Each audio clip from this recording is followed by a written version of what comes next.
Hello, Capricorn. Welcome to your October solar session. I am Marlowe if you're new, and if you're family, welcome back, my friends, and what's not on whatever.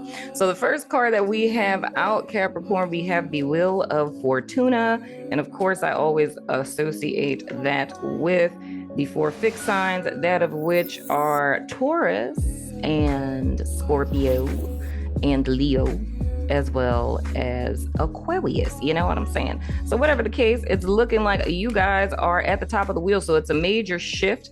And I feel this more as a seasonal one. Something that I feel like what is, and what I mean by seasonal is just meaning like, the seasons of life type of deal. But I also feel with this as well that this could have a lot to do with Mercury retrograde, like, because, with in October, Mercury's going direct, even though we got the little, post retro shade phase.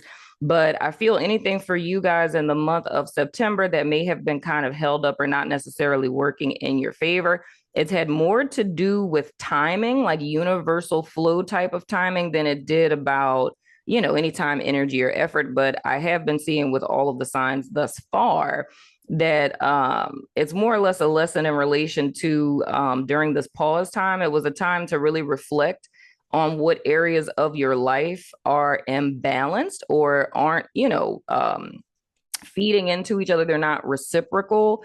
And I think it would be imperative for everyone to use the new moon in Libra to set intentions in order to balance those things out. So the next card that we have, and don't be freaked out by me flipping these over because it's the after tarot. I do not read the after tarot in the reverse because the deck is already in the reverse. You feel what I'm saying? But anywho, moving right along. But we have the Seven of Wands, which is interesting. Oh, good Lord. And then we have the Seven of Swords. We have two sevens here. Seven is the number of the completion of humanity. And this is where I'm going to forewarn you, Capricorn, to not shoot yourself in the foot. Don't do that.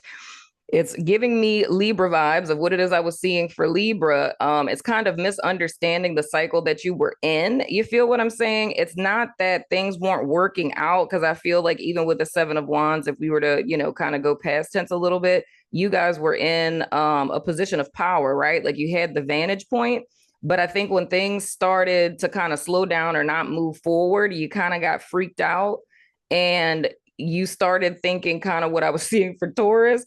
It's just like, no one's coming to save me. I need to save myself. But that's not really what the point of this was, because it's kind of like stepping down puts you at a disadvantage. So it's like you being above the fray, like above the chaos, you have a better vantage point of what's happening. And I feel like this is really like metaphorically saying in a spiritual sense, it's more or less like what was happening. This Wheel of Fortune is speaking to a spiritual shift, a universal time frame that needed to happen coming into October, latter part of September, coming into October. You guys were standing on this proverbial hill in higher consciousness, but it's like because things weren't moving forward, things kind of stalled out. You started looking back into 3D. And when you're looking back in 3D, you're proverbially seeing all of this chaos of these people who are like, having a coup to climb this hill, right? And you're like, I'm going to get them before they get me, or I'm going to reject them before they reject me. Like, they didn't tell me about the promotion, so I'm going to quit this job before they fire me. It's like a vibe like that. You know what I'm saying? But like I always tell you guys with the Seven of Swords, what you skip will trip you up later. So I feel if you guys, so for some of y'all, this may have happened.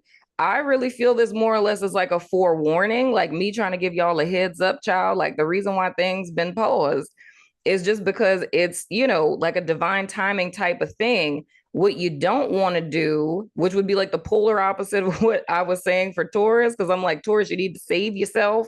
But I feel for Caps, it's like there's no need for y'all to save yourself because it has nothing to do with what you're doing. Like your most ideal place to be would be in connection with spirit, because it's a time frame thing. So it's more or less if you jump off of your vantage point, you're electing to get sucked into the chaos and you're outnumbered. You feel what I'm saying? So it's kind of thrusting yourself into an unnecessary situation out of fear, as opposed to staying connected to the divine and waiting. And with the Seven of Swords, it's like So sorry to interrupt you guys while you're listening to the show, but I wanted to tell you guys about our new partnership with BetterHelp. If you haven't heard of them, it's an online resource in which you can find your very own friendly local neighborhood therapist, no matter where you are in the world. You sign up, and within 24 hours, they match you with a therapist that's right for you.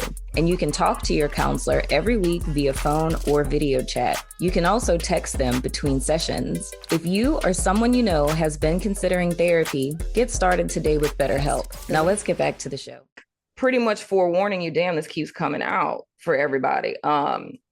It's forewarning you that it's like you getting sucked into whatever this is that we're talking about because you're not being patient and letting things pan out on their own. Because what it really would be saying is like a lack of trust in the divine, really. Because what it's looking like to me from you guys' perspective, it's almost doing something where you feel like spirit is leading you to do something, right? And that's like is not is paradigm, but the is not has to manifest before the is, right? So you called something in, you called in being at the top of the wheel, right? But it's like forgetting, which is what we do all the time when we're manifesting stuff.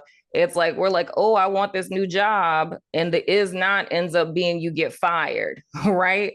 Now the is would be that the job that you really want is coming in, but you end up getting lost in the chaos of the is not, forgetting that that's the process through which the is manifests. And then we end up getting out of alignment with the path because you're like, hey, I got them. Y'all thought y'all was gonna, fire me, but I quit. Ha, right? But then you end up walking into a trap. You feel what I'm saying? Because you completely forgot what it is that we were doing in the first place. You feel what I'm saying? So it's like you end up making the situation harder on yourself because you weren't being patient and you allowed fear to take hold and you were trying to jump ahead of a problem that wasn't even really a problem to begin with. I hope and pray that that's making sense. And then, of course, we have justice coming out next, and justice is Libra energy. So the scales are trying to balance, like that's the whole thing. So literally what we're looking at, if I were to say this illustratively, like this is what September looked like for you guys. It's like being at the bottom of the wheel. It's not fair. You know what I'm saying? It's like, where is my reward? I feel like I'm being punished. I did all the right things. I did what it is that spirit was telling me to do, yada, yada, yada. Why does it seem like, bad people are winning, like all the things, right? But that was just a temporary void time frame in order to bring in your is. Now, it's interesting to me that this is coming out this way. That's why I say, like, I don't think that this is something that's happened already, because I don't believe the reading would be coming out this way if it did, because I don't think spirit would ever want me to patronize you all. You know what I'm saying? And being like, see, this is what you should have did. You know what I'm saying? So I don't think that that's the case. It's like, I feel with this wheel turning, that's when you're getting your reward, but it's misunderstanding your is not, or this temporary void is punishment, and it's not punishment, because everything by the midpoint of October, I could tell you legit, is going to pan out. Now, y'all know that's my favorite card in this deck. We have the Four of Coins. Now, this is another forewarning. And this is where this kind of goes back to what I was saying to Libra. So if you have that in your chart, definitely go check that out. But I mean, it's a collective reading anyway, because it's Libra season. But anywho, but the whole thing that's important here is the scales are attempting to be balanced. But if you're clinging to 3D, right? Because I already said, it's like you getting afraid, you jump down into 3D. Now it's like lack mentality sets in. So now you're trying to hold your cards close to your chest, pun intended, right? You're trying to hold your cards close to your chest, and now you've descended into human consciousness. So now you're not hearing from spirit no more. Why? Because you jumped off the proverbial cliff of connection to spirit. You feel what I'm saying? And now you're trapped in 3D, trying to hold on to every single dime that you have, trying to protect yourself. You know what I'm saying? Not trying to be open with people, be honest with people, getting suspicious, getting paranoid, like people trying to steal my coins. And you're now operating out of your lower human chakras, that of which are going to be your root, your sacral, and your solar plexus. So for those of my, chakra people out there, or if you just want to Google it, look at what the symptoms of an unbalanced or an underactive or overactive root chakra would be. And that's mostly what this is about, right? Because this is like, I always look at the Four of Pentacles kind of like, like, what is it? The naked emperor thing. That's kind of like the vibe I get from that. But it's like with the root chakra being unbalanced, right? Or underactive or overactive or whatever, it's like a lack mentality, it's paranoia, it's insecurity, it's just like a scarcity complex, you know what I'm saying? And then like with your sacral, that's like a lack of creativity. Like you can have writer's block, right? You could not be interested in connecting intimately with people. You know what I'm saying? Or you could be doing it a little too much. You feel what I'm saying?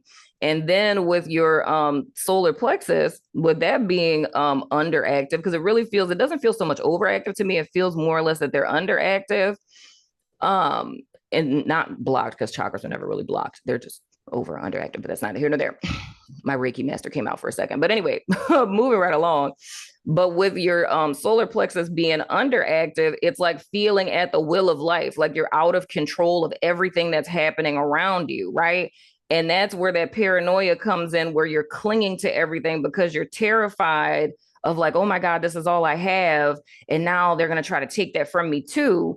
But while you're doing all of that, you're completely disconnected from spirit. You're stagnating out. You know what I'm saying? And that's how you can end up blocking the energy that's coming in. So it's almost like what I'm seeing is like a switcheroo of at one particular time frame, Cap felt very connected to the divine, felt that you guys are being led, you were doing the right thing, and you were calling something into your life, but it's an is not is paradigm, right? You got lost in the sauce of the is not.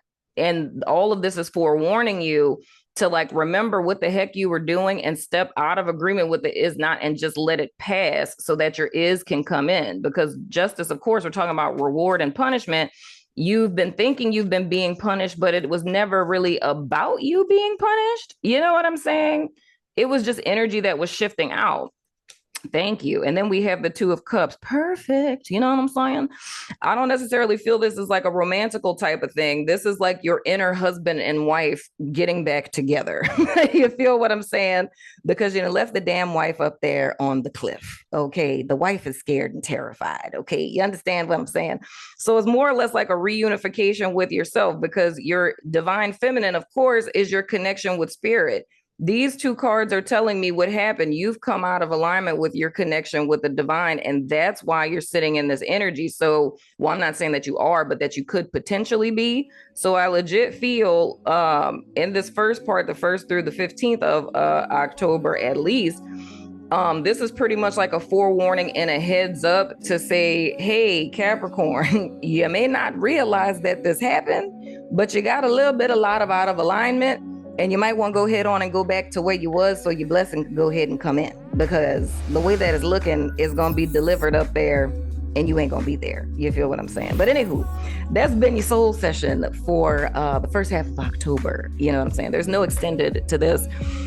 I'm going to do more readings later in the month, but I wanted to get these out quick to you guys because a lot of you guys have been sending me messages telling me that you miss me and I miss your faces too. So I wanted to get these out quick. So, if you want, weekly readings, just go ahead and join our sanctuary.